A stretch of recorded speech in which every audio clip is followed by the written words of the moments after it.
ड्रामे की third episode के अंदर दिखाया जाता है कि कोई शटर उठाकर भाग रहा है, जिसके अंदर एक औरत, उसके साथ बच्चा होता है और डैन ही और उसकी फ्रेंड मौजूद होते हैं, जो कि फ़रार हो रहे होते हैं हॉस्पिटल से, जैंग से बच के, क्योंकि जैंग उनके पीछे लगी होती है और उन्हें ढूंढ रही होती है। डैन हुई जैंग से बच के भाग रही होती है, क्योंकि उनके पास इतनी पावर नहीं होती कि वो अपने आप को अडेला के बीवी से बचा सकें, क्योंकि वो एक पावरफुल, अडेला के लोग जो होते हैं वो पावरफुल होते हैं और वो उनका सामना नहीं कर सकते। इसीलिए डैनहुई की फ्रेंड उसे समझाती है कि अब सबसे ज़्यादा अच्छा ऑप्शन ये है कि तुम इन दो लोगों के साथ बैठ के गाड़ी में चली जाओ और हम इस सिचुएशन का सामना अकेले कर लेंगे। इसी तरह वो उसे भगाती है उसे, क्योंकि महसूस होता है कि जैंगर उनके पीछे आ रही है। यही होता है कि जैसे ही वो भागते हैं और उसकी बीवी और बच्चा और डैनहुई आपस में भागते हैं, तो जैंग का फ्रेंड जो होता है वो भाग आता है और जैंग भी उसके पीछे बाहर आती है हॉस्पिटल से। उन्हें महसूस होता है कि वो लोग अभी जब गए हैं। इस तरह वो इधर उधर ढूंढते हैं डैन ह्यू को, लेकिन वहाँ पे कोई नज़र नहीं आता। उन्हें लगता है कि डैन ह्यू नहीं है, वो मेम्यूंगी है जो कि बच गई है उनके हमले से, और उसने एक बच्चा डिलीवर किया है। तो वहाँ पे क्योंकि दो बच्चे होते हैं, वो उनकी शिनाख्त नहीं कर पाते, इसलिए वो डैन ह्यू को नहीं जानती होती, क्योंकि म्यूंजी ने उन्हें नहीं बताया होता है कि हम दो जुड़वा बहनें हैं। तो इधर उधर तलाश करती है जैंग, उन्हें कुछ नज़र नहीं आता। फिर वो बचकर एक गाड़ी में डैन ही और उसके साथ जो लेडी थी वो चले जाते हैं एक सेफ प्लेस पे, जहाँ पे वो नहीं आई हुई होती। अब वो सिटी एरिया में चले जाते हैं। वहाँ पर डैनह्यू उस आदमी से बातें करती है कि आपका बहुत बहुत शुक्रिया, आपने हमारी इतनी मदद की, कोई भी इस दौर में ऐसी किसी की मदद नहीं करता।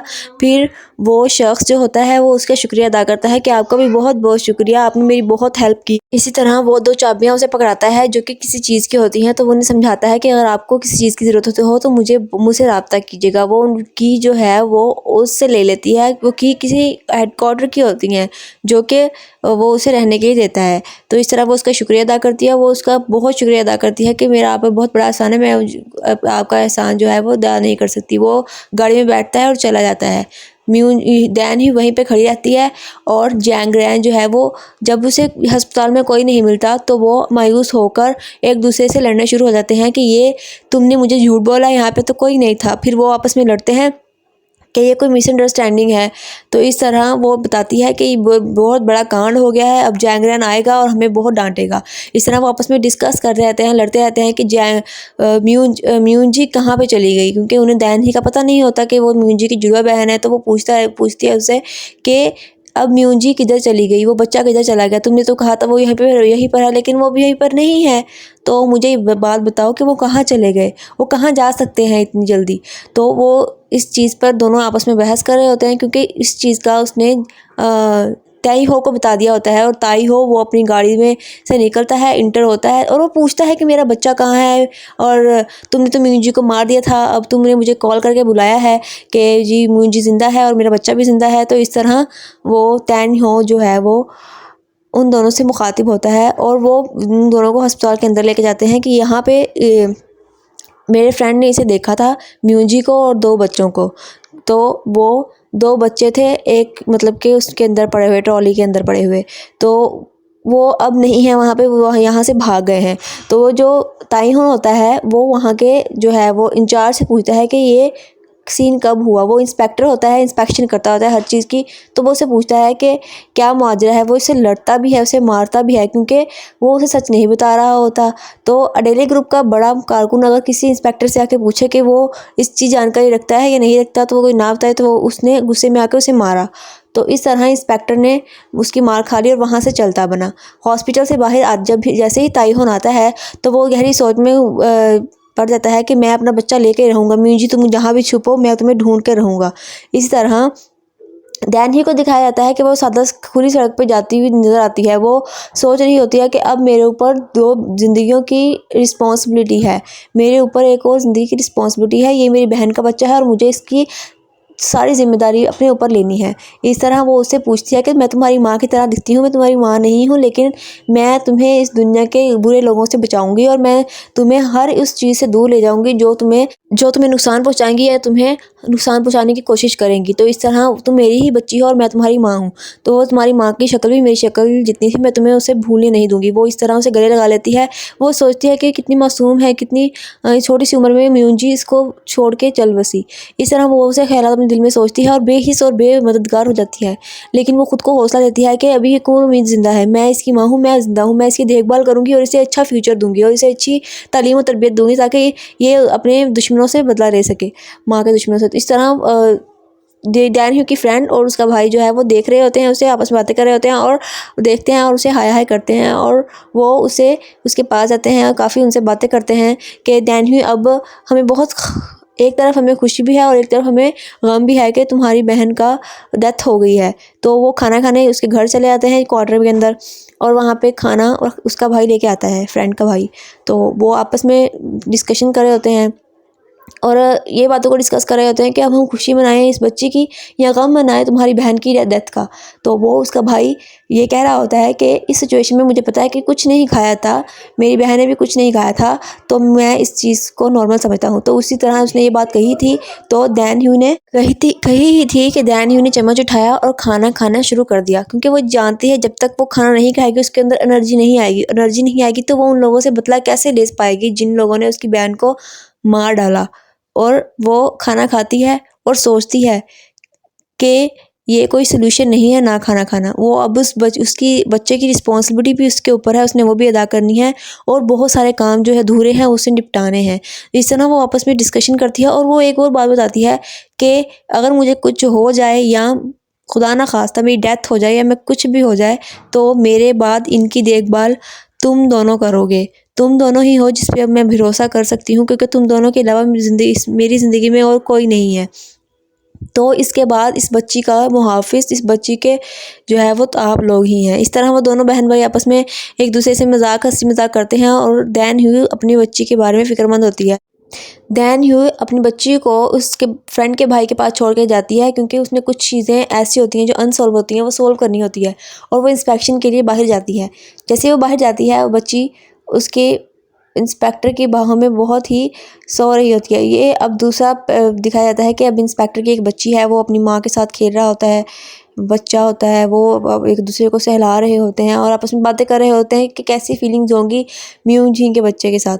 तो वो सारी बातें बताता है कि कैसे जो है। अब दूसरा सीन आया जिसके अंदर दिखाया गया है कि जैंगरैन सारी कमरे का इंस्पेक्शन कर रही है, सारी चीज़ों की छानबीन कर रही है कि क्या कोई सुराग मिल जाए जिससे मुझे पता चल जाए कि म्यून जी कहाँ है और क्या कर रही है, म्यून जी के साथ क्या हुआ, वो कहाँ गई। वो गाड़ी में बैठती है और वहाँ से चली जाती है। सीन ख़त्म होता है, नया सीन शुरू होता है जहाँ पे वो उसकी बहन आती है और वो देखती है कि फ्रेंड आती है और देखती है कि उसे शक होता है कि इन दोनों ने ही उसे मारा है और इन दोनों ने ही सब कुछ किया है।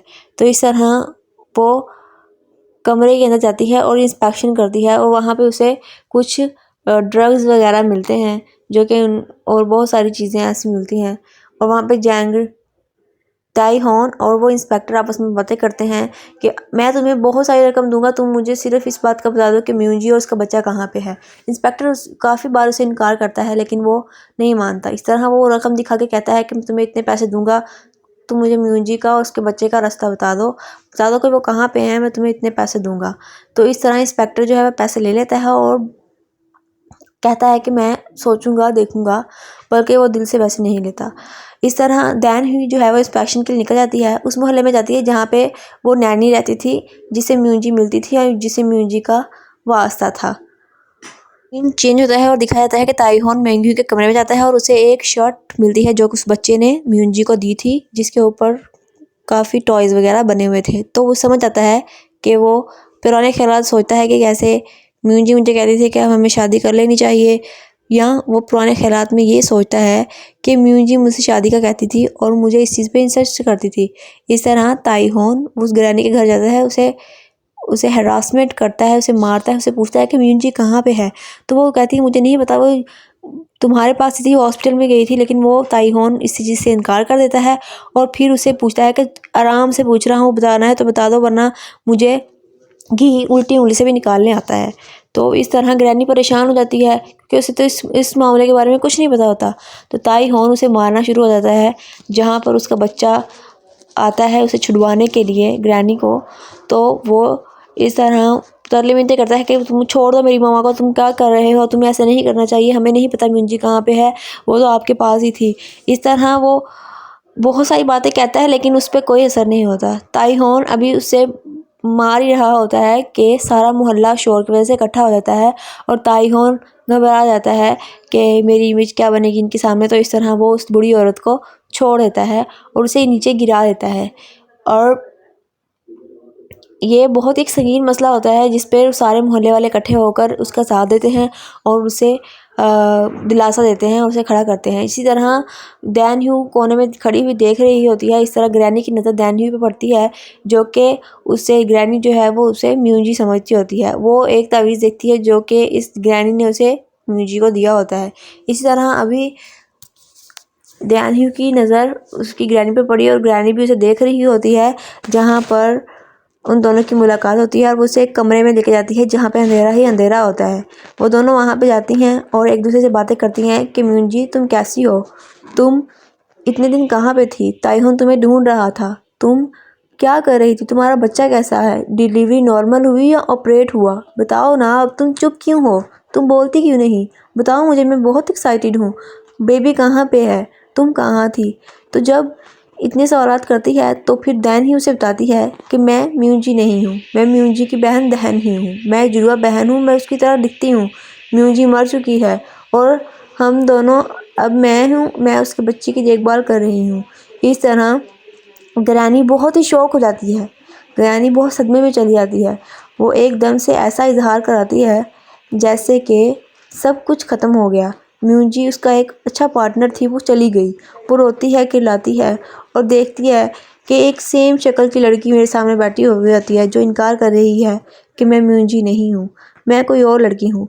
तो सीन डाइवर्ट होता है और दैन भी एक सड़क पे चल रही होती है।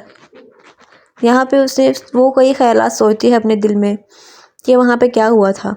वहाँ पे ये हुआ, उसने ग्रैनी से बात पूछी कि क्या म्यूंजी ने कुछ जाते जाते कहा था, तो म्यूंजी का कोई संदेशा या कोई ऐसी बात कही हो जो मेरे लिए रास्ता बन सकती हो। ग्रैनी दैन ही को एक लेटर देती है। उस लेटर के अंदर बहुत कुछ लिखा होता है जो कि म्यूंजी दैन ही को दिलासा देता है।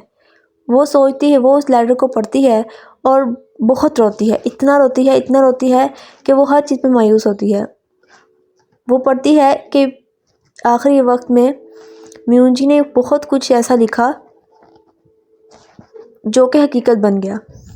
म्यूंजी रोती है, गिरती है, उठती है, पढ़ती है, रोती है और कहती है कि मुझे सिर्फ खुद की टेंशन लगी रही कि मैं खुदकुशी करनी है, मेरा मेंटल ब्रेकडाउन वो रिकवर करती रही, लेकिन मुझे इतना एहसास नहीं होता कि मेरी म्यूंजी कितनी परेशानी में थी, वो कितनी बेबसी में थी।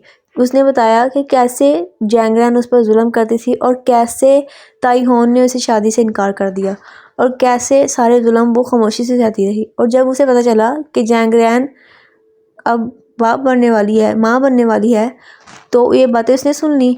तो जब उसे सुन ली तो उसे पता लग गया कि अब मुझे मार दिया जाएगा, मेरे बच्चे को मार दिया जाएगा, मुझे ख़तरा है। तो इस तरह उसे अपनी मौत का पहले ही पता था। दैन ही इस बात से बहुत रोती है कि मैंने मुश्किल वक्त में अपनी बहन के साथ नहीं थी, मुश्किल वक्त में मैंने उसका साथ नहीं दिया और मैंने बहुत बड़ी गलती कर दी। मेरी बहन हर मुसीबत में मेरे साथ रहती थी, लेकिन मैंने उसका अपनी बहन होने का नाता नहीं निभाया। तो इसी तरह ही ड्रामा बहुत ही इमोशनल होगा आगे। ये आगे नेक्स्ट एपिसोड जल्दी ही आएगी। एपिसोड आते हुए मुझे देर लगी क्योंकि मैं ईद की छुट्टियों में गुम थी, लेकिन जल्द ही आपको एपिसोड्स देती रहूँगी।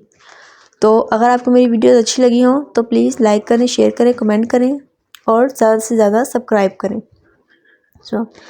अगली वीडियोस में मैं आपको बहुत कुछ